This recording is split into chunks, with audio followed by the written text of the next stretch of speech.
Hoy nos sumergimos en un texto que, según las fuentes que tenemos, es el epicentro de un terremoto narrativo que define todo lo que viene después en la Biblia.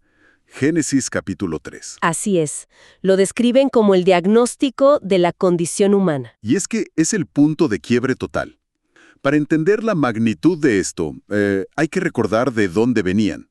Claro, Génesis 2 nos pinta un cuadro de armonía perfecta, una relación con Dios sin barreras, entre ellos, con la naturaleza.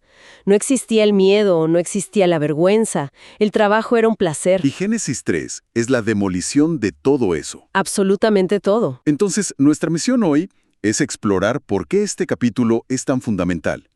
Vamos a desentrañar la historia de la desobediencia y cómo, según estos análisis, se origina el sufrimiento, la muerte. Pero también, y esto es lo fascinante, ¿dónde aparece la primera sombra de una promesa de redención? Exacto. Empecemos por el principio, de la escena. Todo está en perfecta paz y de repente entra un personaje nuevo. Entra la serpiente. Y el texto es muy específico. La describe como astuta, más que todos los animales del campo. Su astucia no es fuerza bruta, es sutileza, es una estrategia casi psicológica, ¿no? Totalmente. Y su primer movimiento es una pregunta. Una pregunta que, a primera vista, parece inocente. ¿Con que Dios os ha dicho, no comáis de todo árbol del huerto? Pero hay algo cargado ahí. Sí.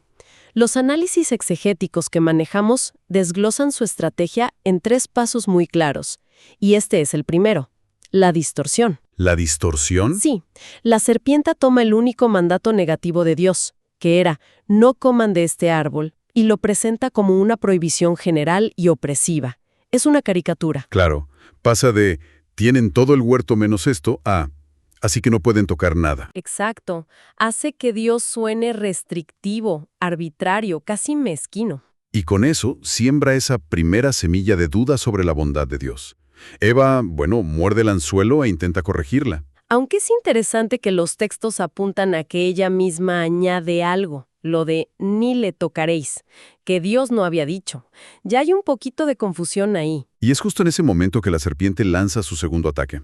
Ahí pasa a la mentira directa.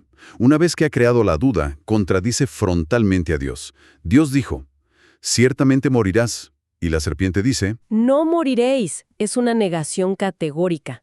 Ya no es una insinuación, es un desafío abierto a la palabra de Dios. y el golpe de gracia, el tercer paso, me parece el más devastador. No solo niega la consecuencia, sino que ataca el motivo de Dios.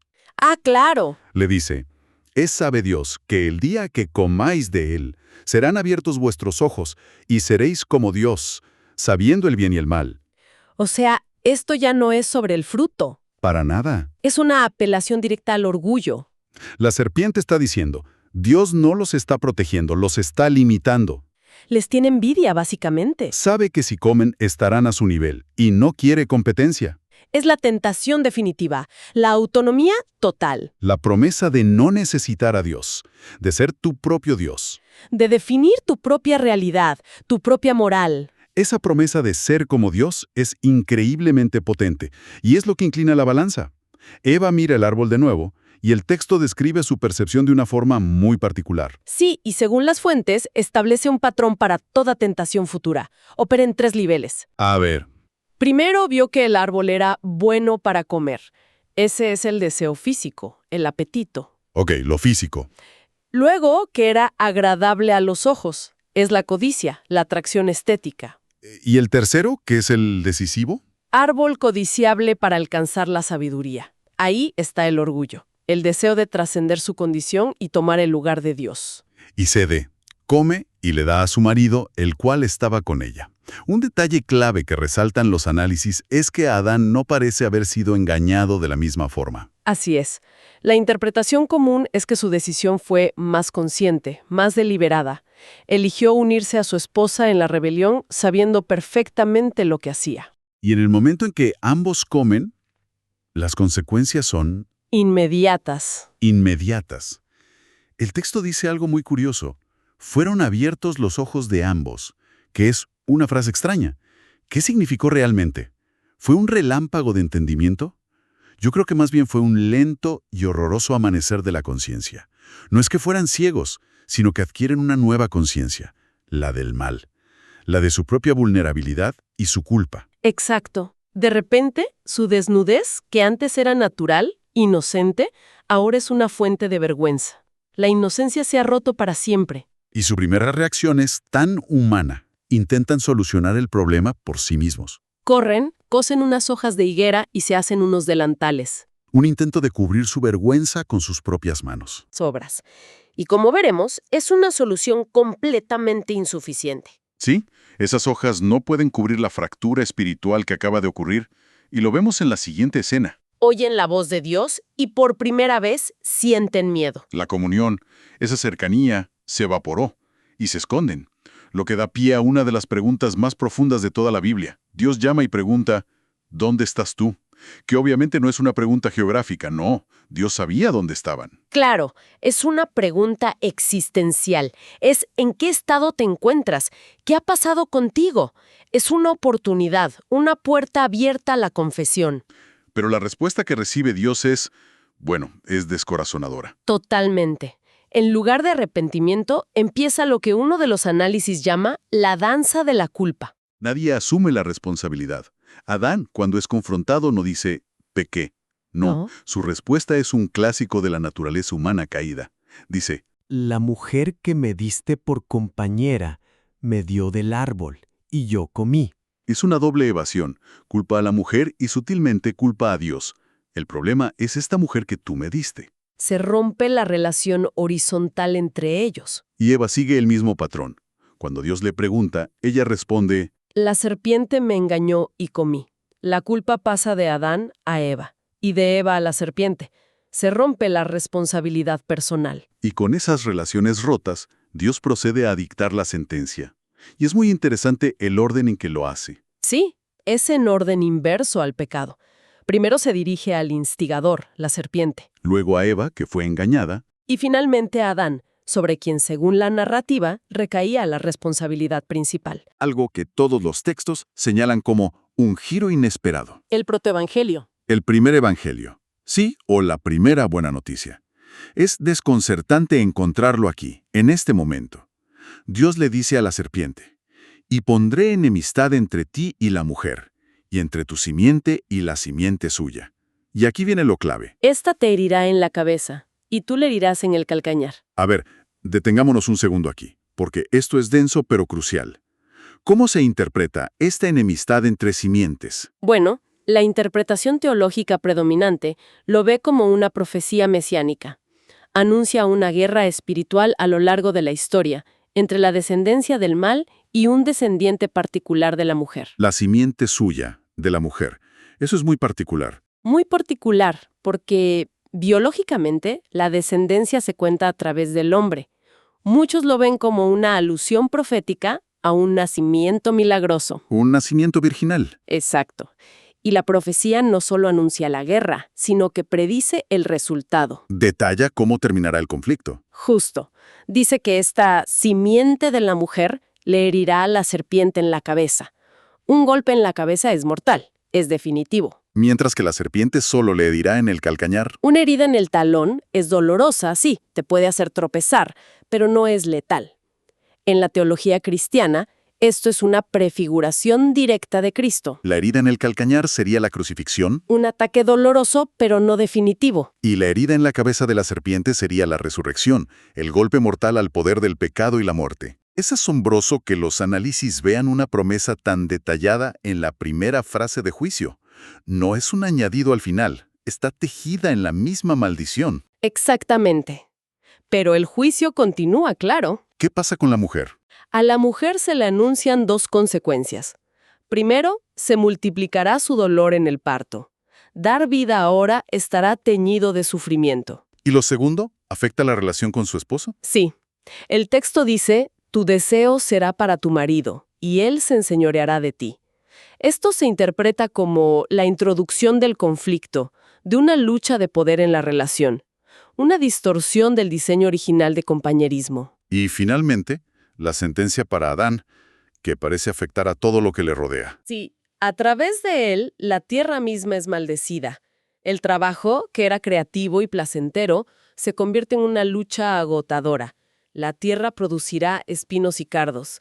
De ahí viene la famosa frase, con el sudor de tu rostro comerás el pan. Es la introducción de la fatiga, de la lucha por la supervivencia.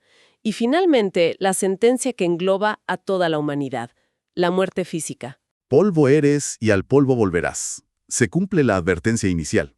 Es increíble cómo el acto de dos personas tiene consecuencias cósmicas. Afecta la biología, las relaciones, la agricultura, el trabajo. Todo el sistema queda fracturado.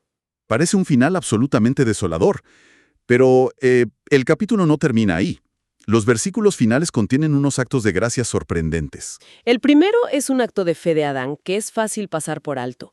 Justo después de oír la sentencia de muerte, nombra a su esposa Eva. Que significa madre de los vivientes. A esa simiente que acaba de oír que vendría de ella. Y luego viene un acto directo de Dios. Besos delantales de hojas de higuera, esa solución humana tan frágil, y los reemplaza. Les hace túnicas de pieles y los viste. Y el simbolismo aquí es potentísimo. Es una provisión divina que reemplaza la obra humana. Sí, pero hay algo más profundo. Para hacer túnicas de pieles, un animal tuvo que morir. Claro. Por primera vez en la Biblia se derrama sangre. Exactamente. Un ser inocente muere para cubrir la culpa y la vergüenza de los culpables. Es el primer sacrificio. Introducen un principio que recorrerá toda la Escritura. Que sin derramamiento de sangre no hay perdón. Es un acto que apunta directamente a un sacrificio futuro. Y así llegamos a la escena final, la expulsión del Edén. Dios lo saca y pone querubines con una espada de fuego para custodiar el camino al árbol de la vida. A primera vista parece el castigo definitivo, el portazo final. Y sin duda es un juicio, claro. El pecado los ha separado de la presencia directa de Dios. Pero los análisis lo presentan de una manera radicalmente diferente. ¿Cómo? Lo ven no solo como un castigo, sino como un acto de profunda misericordia. Misericordia. ¿Cómo puede ser misericordia ser expulsado del paraíso? Porque si en su estado caído, pecaminoso, mortal, hubieran extendido la mano y comido del árbol de la vida, habrían vivido para siempre en esa condición. Ah, claro. Habrían quedado atrapados eternamente en un estado de miseria y separación de Dios. O sea que la expulsión... La expulsión, por más dolorosa que fuera, era necesaria para evitar una eternidad de pecado sin redención. Les cierra la puerta a una inmortalidad maldita y deja abierta la posibilidad de un plan de salvación. Entonces, recapitulando lo que hemos desglosado, la desobediencia que nace de dudar de Dios y del orgullo de querer ser como Él, introduce una fractura total. Vergüenza, culpa, miedo, sufrimiento, muerte. Las relaciones con Dios, entre las personas, con la naturaleza, todo se rompe. Pero, y creo que este es el punto más sorprendente, desde el mismo instante del desastre, Dios está tejiendo un hilo de esperanza. No los abandona a su suerte. Los busca, les hace preguntas para llevarlos al arrepentimiento. Les provee una cobertura para su vergüenza que ellos no podían fabricar. Y lo más increíble, les entrega la primera promesa de un redentor, un descendiente que, aunque sería herido, finalmente aplastaría la cabeza del mal. Ofreciendo una solución definitiva al problema que ellos acababan de crear. Lo que nos deja con una reflexión final. Si la expulsión del Edén no fue solamente un castigo, sino también un acto de protección divina para preservar la posibilidad de la redención, ¿cómo cambia eso la percepción general de esta historia? Es una buena pregunta. Quizás no estamos viendo solo el trágico final de la inocencia, sino el complejo y doloroso comienzo de un plan de restauración. Un plan que arranca no con abandono, sino con un acto de misericordia disfrazado de juicio.